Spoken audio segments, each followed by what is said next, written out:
Hello my dear students. मैं आज़ाद sir आपका अपना YouTube channel mentor study point में स्वागत है।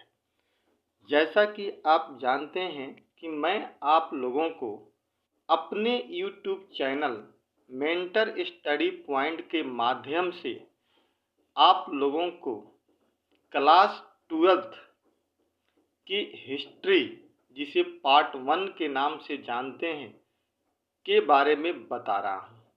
इसी हिस्ट्री को हम प्राचीन भारत के नाम से भी जानते हैं, जिसके अंतर्गत कुल आपके 4 चैप्टर हैं और इसमें से मैंने अभी तक आप लोगों को 2 चैप्टर पढ़ा दिया है, जिसमें सबसे पहला चैप्टर जो है वो है ईंट, मनके और अस्थियां। वहीं दूसरा चैप्टर जो है वो है राजा, किसान और नगर। इन दोनों चैप्टर को मैंने बड़ी ही अच्छी तरीके से आपको समझाने का प्रयास किया है और अब मैं आप लोगों को चैप्टर 3 के बारे में बता रहा हूं, जिसका नाम है बंधुत्व, जाति और वर्ग। ठीक है दोस्तों, इस बंधुत्व, जाति और वर्ग के अंतर्गत हमें कई सारे टॉपिक के बारे में चर्चा करना है, जिसके अंतर्गत मैंने आप लोगों को अभी तक महाभारत का एक समालोचनात्मक संस्करण के बारे में बताया हूं, जिसे आपको पता होगा कि महाभारत को हम लोग जय संहिता के नाम से भी जानते हैं। उसके बाद मैंने आप लोगों को बंधुता एवं विवाह, पितृवंशिता व्यवस्था के आदर्श, विवाह के नियम, स्त्री के गोत्र, क्या माताएं समाज में महत्वपूर्ण स्थान रखती थी या नहीं, इसके बारे में भी हमने बताया है। और साथ ही साथ आपको सामाजिक विषमता के बारे में भी हमने बताया है कि समाज में वर्ण व्यवस्था और जाति के आधार पर कितने प्रकार की विषमताएं थी, यानी भेदभाव था, इसके बारे में बताया है हमने। और उचित जीविका, अक्षत्रिय राजा, यानी क्या राजा क्षत्रिय ही हो सकता है या अक्षत्रिय भी राजा हो सकता है, इसके बारे में भी हमने आपको बताने का प्रयास किया है। तो दोस्तों, आज मैं आप लोगों को इस अगले वीडियो में वो चीज़ बताने जा रहा हूँ जो एनसीईआरटी में आगे दिया हुआ है और उसमें है जन्म से परे।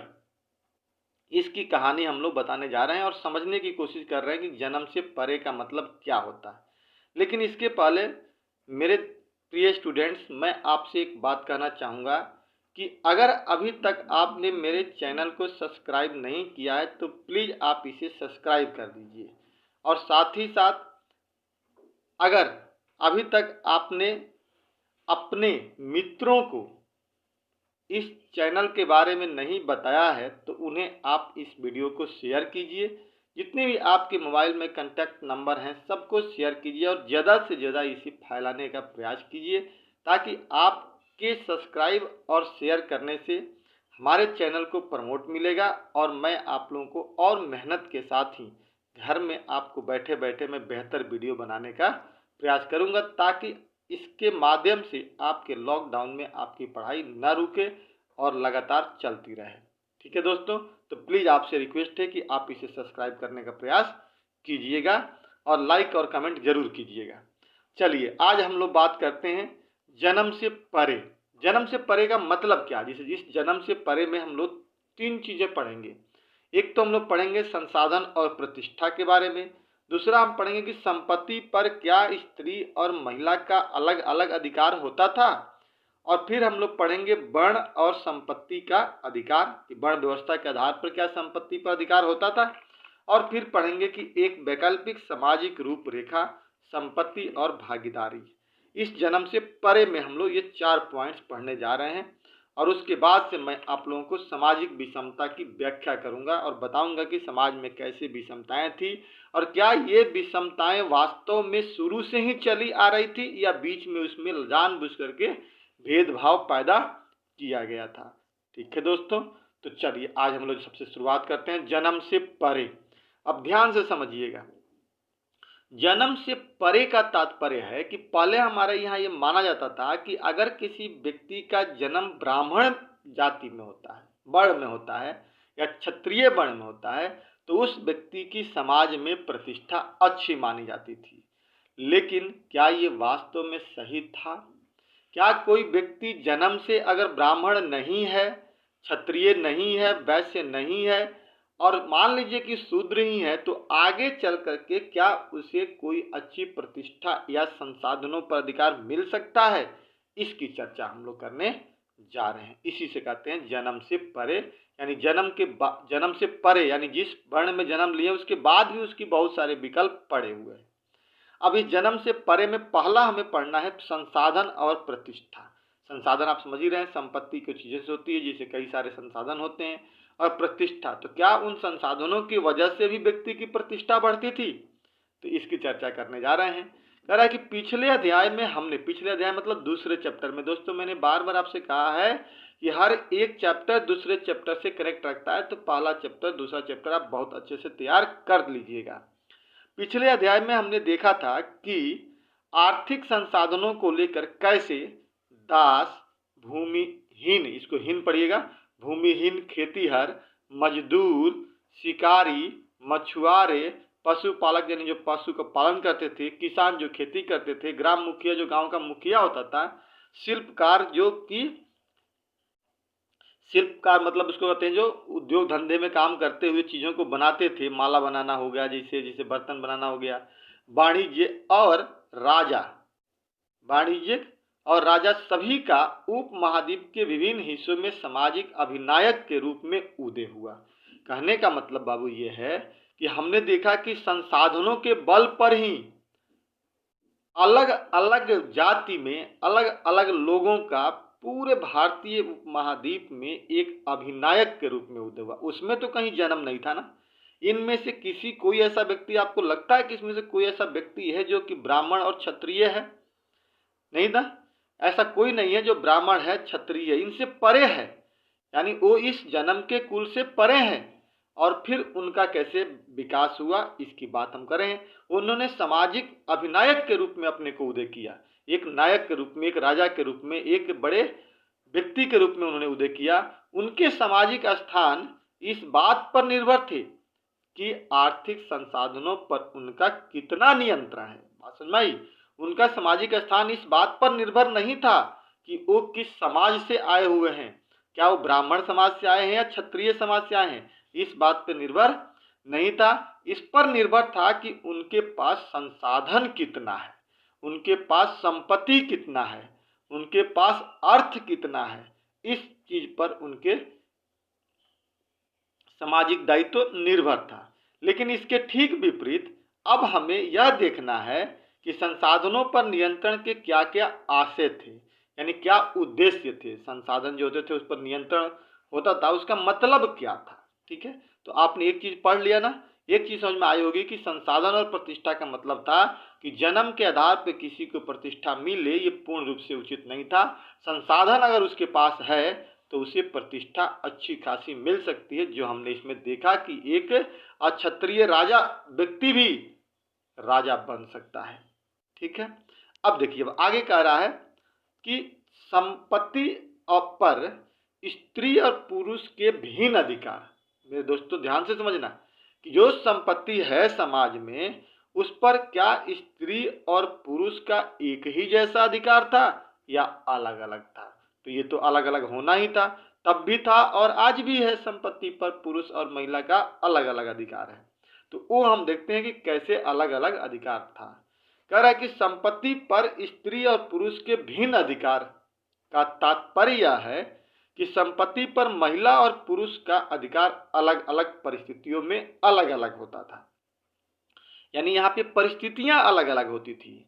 अगर मान लीजिए कि किसी महिला को उसके यहाँ घर से कोई संपत्ति मिलती थी, तो उस संपत्ति पर तो उस महिला का अधिकार होता था, लेकिन उसके घर पर जो छोड़ करके आ गई दूसरे के यहाँ, उस संपत्ति पे इसका अधिकार नहीं होता था। तो परिस्थितियां अलग हुई ना, कि जहाँ पैदा हुई है वहाँ के संपत्ति पे उसका अधिकार नहीं है, लेकिन वहाँ से उसके साथ जो संपत्ति भेजी जा रही है, जैसे मान लीजिए कुछ गहने हैं उसके, तो उस गहना पर किसका अधिकार है? उस महिला का अधिकार है। तो परिस्थितियां बदल गई ना। तो वही कह रहा कि अलग अलग परिस्थितियों में अलग अलग होता था। ऐसी ही परिस्थिति का एक ग्रंथ है, ऐसी ही परिस्थिति का एक ग्रंथ है महाभारत, जिसमें धूर्त कीड़ा की कहानी है। ये आप अच्छी तरह जानते हैं कि धूर्त क्रीड़ा जिसमें पासा खेला गया था और युधिष्ठिर ने कैसे अपनी सारी संपत्ति को हार करके और साथ ही साथ अपनी स्त्री को भी दांव पर लगाकर हार गए थे। यानी स्त्री भी संपत्ति जो थी उन पे पुरुष का ही अधिकार दिखाने का प्रयास करता है। तो परिस्थितियां अलग अलग थी, दायित्व अलग अलग था। ठीक है, ये बात आपने महाभारत में देखा होगा। हालांकि इनकी चर्चा धर्म सूत्र और धर्म शास्त्रों में भी किया गया है कि संपत्ति पर अधिकार महिला और पुरुष का अलग अलग होता था। इसकी चर्चा हमने पहले भी देखा है। लेकिन मनुस्मृति के अनुसार पैतृक संपत्ति या जायदाद जो भी है का माता पिता की मृत्यु के बाद सभी पुत्रों को समान रूप से बंटवारा किया जाता था।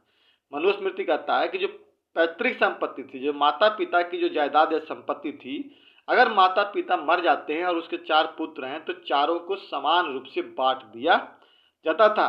किंतु उसमें से जो ज्येष्ठ पुत्र होता था उसका विशेष भाग पर विशेष अधिकार होता था। लेकिन स्त्रियां इस पैतृक संसाधनों में हिस्सेदारी की मांग नहीं कर सकती थी। और मान लीजिए कि कोई व्यक्ति अमीर है, उसके 4 बेटे हैं और 2 बेटियां हैं, तो मरने के बाद उस संपत्ति पर उन 4 बेटे में को होता था और अधिक महत्व तो बड़े का मिलता था। लेकिन उस संपत्ति पर 2 जो पुत्री थी ना, 2, उनका कोई अधिकार नहीं माना जाता था। तो क्या आपको नहीं लग रहा है कि इस संपत्ति पर स्त्री और पुरुष के अलग अलग अधिकार हैं? ठीक है, तो इस पैतृक संसाधन में हिस्सेदारी की मांग नहीं कर सकती थी वो। किसमें? जो पैतृक है, जो मतलब पुश्तों से चली आ रही है। लेकिन कह रहा है कि परंतु विवाह के समय में मिले उपहारों पर, जो स्त्री को उपहार मिला था, जैसे सोना चांदी माला गहना गुड़िया जो देते हैं ना, उपहारों पर स्त्रियों का स्वामित्व माना जाता था।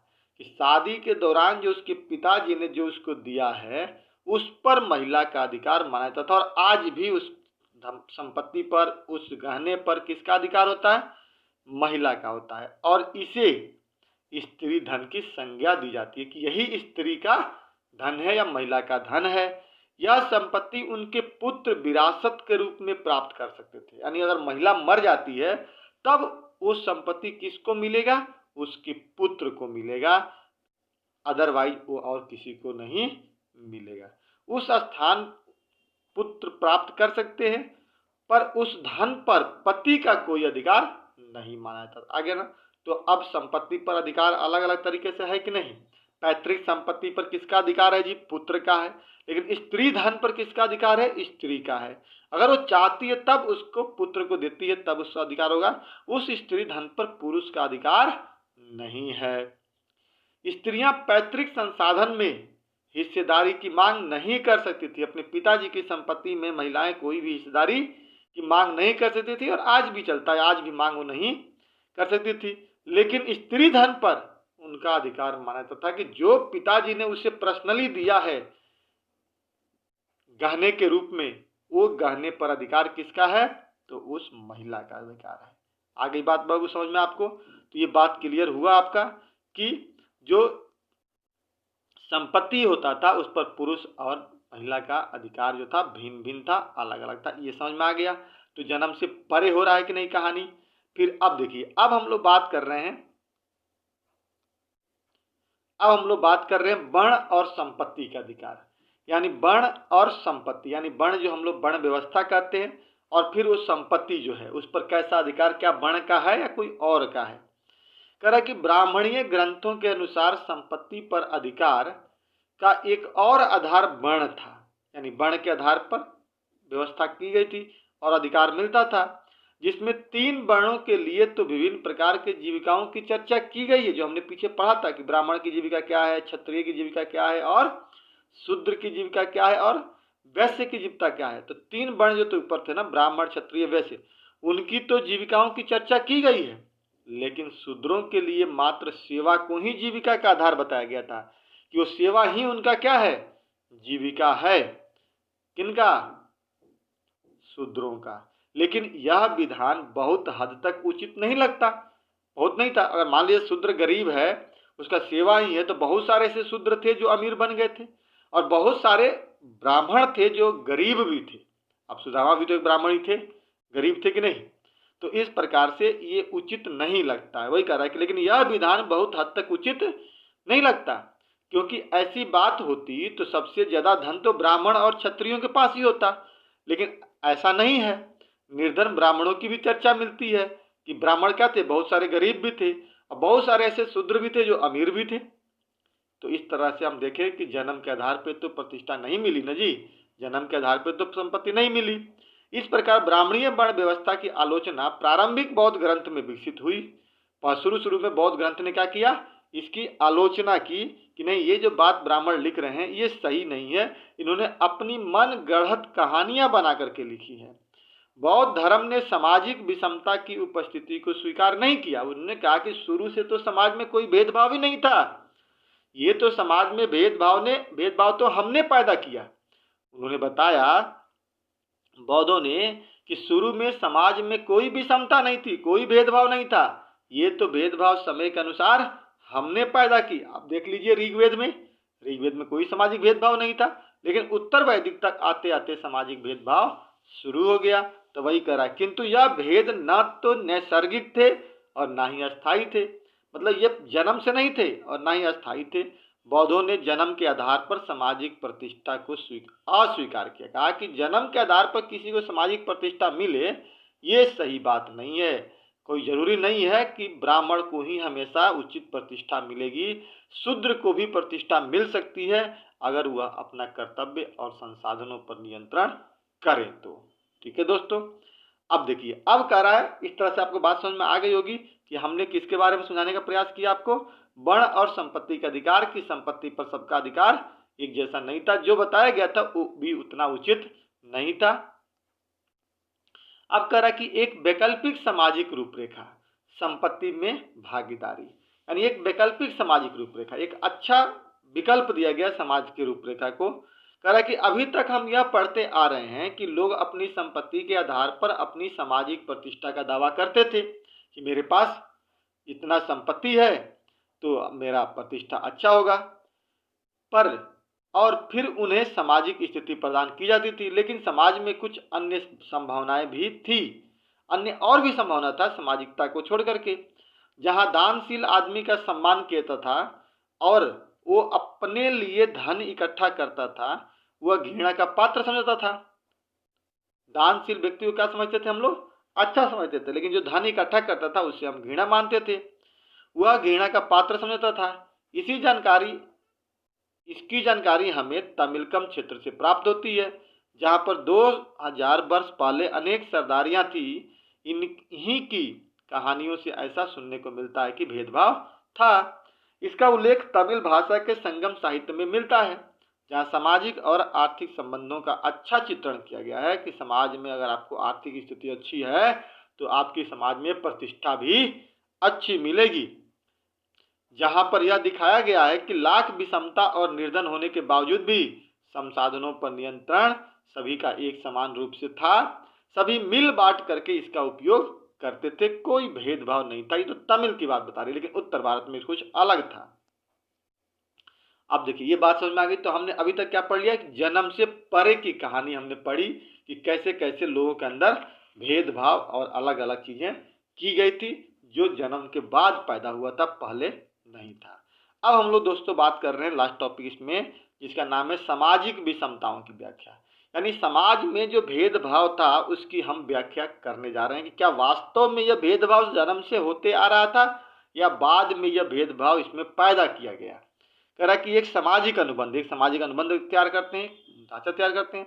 कह रहे कि सामाजिक विषमताओं की व्याख्या अगर हम सूक्ष्म दृष्टिकोण से करें तो हम देखते हैं कि इस विषमता को लेकर लोगों का अलग अलग दृष्टिकोण है। एक तरफ जहां धर्म सूत्र और धर्म शास्त्र चार वर्णों को आधार मानकर समाज की सृष्टि को आधार प्रदान करता है, यही कहता है ना जी कि जो भी धर्म सूत्र हैं या धर्म शास्त्र हैं वो यही चार वर्णों को आधार मानते हैं, ब्राह्मण क्षत्रिय वैश्य और शूद्र को मान करके क्या करते हैं, समाज की सृष्टि को आधार बनाते हैं। वहीं दूसरी तरफ बौद्धों ने, जो बौद्ध ग्रंथ इसमें आ गया था, बौद्धों ने समाज में फैली इस विषमता के संदर्भ में अपना अलग दृष्टिकोण प्रस्तुत करते हैं। वो कहते हैं कि नहीं, ऐसा नहीं था जैसा आप बता रहे हो, और उन संसाधनों का वो विरोध करते हैं जिन्होंने इसे जन्म दिया है। वो बताते हैं कि जिन लोगों ने इस सामाजिक विषमता को जन्म दिया, इसका ये विरोध करते हैं। कौन? बौद्ध ग्रंथ वाले, बौद्ध वाले। और कहते हैं कि ये समाज में शुरू से नहीं था, बाद में हमने इसे पैदा किया था। बौद्धों का मानना है कि शुरुआती दौर में समाज में कोई विषमता नहीं थी, यानी शुरू में समाज में कोई भेदभाव नहीं था। और इसे सिद्ध करने के लिए सूत पिटक का सहारा भी लेते हैं। कहते हैं कि सूत पिटक में देख लीजिए ऐसा कुछ नहीं था, और उसमें वर्णित मिथक के माध्यम से यह बताने का प्रयास करते हैं कि प्रारंभ में मानव पूर्णतः विकसित नहीं था। शुरू में मानव पूर्ण रूप से विकसित नहीं था और ना ही वनस्पति जगत ही विकसित थी। वो बताते हैं कि जब सृष्टि का जन्म हुआ तो यहाँ पे ना ही उतना प्रकृति विकसित थी और ना ही उतना मनुष्य विकसित था। आई बात समझ में? और उसमें वर्णित मिथक के माध्यम से यह बताने का प्रयास करते हैं कि प्रारंभ में मानव पूर्णतः विकसित नहीं था और ना ही वनस्पति जगत ही विकसित थी।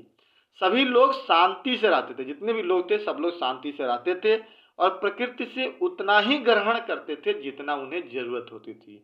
अगर एक आम का पेड़ से अगर एक आम खाना है तो एक ही आम को तोड़ते थे, बाकी वो छोड़ देते थे कि प्रकृति का है, मेरा इस पर कोई अधिकार नहीं है, और समाज में बिल्कुल शांति स्वरूप अपना जीवन यापन करते थे। किंतु समय बीतने के साथ साथ ये बौद्ध बता रहे हैं कि कैसे समाज में विषमता फैली। कि समय शुरू में बिल्कुल सही था, जैसे जैसे समय बीतते गया साथ ही इस व्यवस्था का पतन हो गया। मतलब वो जो पारंपरिक चीजें थी उसका पतन हो गया और मनुष्य अधिकाधिक लालची होने लगा। जैसे जैसे चीजें विकसित होना चला गया, मनुष्य क्या हो गया? लालची हो गया और प्रतिहिंसक हो गया, उसके प्रति हिंसा करने वाला लालच में आकर के, और कपटी भी हो गया। ठीक है, इस प्रकार सामाजिक विषमता का विकास होने लगा। यानी शुरू में उनका कहना है कि बिल्कुल भेदभाव नहीं था। जैसे जैसे इंसान क्या होने लगा? लालची होने लगा, हिंसक होने लगा, कपटी होने लगा, उसे धन से प्रेम होने लगा, तो धन इकट्ठा करने के लिए लोगों की हत्याएं करने लगा और अपने पास धन इकट्ठा करके रखने लगा। ऐसी स्थिति में धीरे धीरे आगे बढ़ते बढ़ते समाज में भेदभाव भी शुरू हुआ और विषमताएं भी पैदा हुई। ऐसे में अपनी सुरक्षा के लिए लोगों ने एक व्यक्ति को चुन लिया। अब देखिए, अब कहा कि जब ये चीजें हुई, भेदभाव हुआ, कपटी हुआ, लालची हुआ, तब इन्हीं लोगों ने क्या किया? अपने पूरे ग्रुप में से एक व्यक्ति को चुन लिया जिसे महासम्मत की संज्ञा दी गई। क्या दी गई? महासम्मत की संज्ञा दी गई, यानी उपाधि दी गई, उसको महासम्मत की उपाधि दी गई, जिसे आगे चलकर उसी महासम्मत को राजा कहा गया। ये बिल्कुल आपको ऋग्वेद की कहानी बता रहा हूं मैं, क्योंकि ऋग्वेद में भी क्या था? ऋग्वेद में भी यही स्थिति थी कि 10 कबीले थे और छोटे छोटे ग्रुप में तो लोगों का, तो उनके एक व्यक्ति को रक्षा करने वाला एक व्यक्ति चाहिए ना जी, तो उन्होंने अपने में से एक व्यक्ति को नियुक्त कर दिया जो राजा कहलाने लगा। उसी तरह से ये भी ग्रुप में से जो आपसी में लालची कपटी हो गए लोग, तो इनसे बचने के लिए इन लोगों ने एक महासम्मत की नियुक्ति की, यानी उपाधि दी, और उसी महासम्मत को आगे चल करके क्या नाम दिया गया? राजा कहा गया।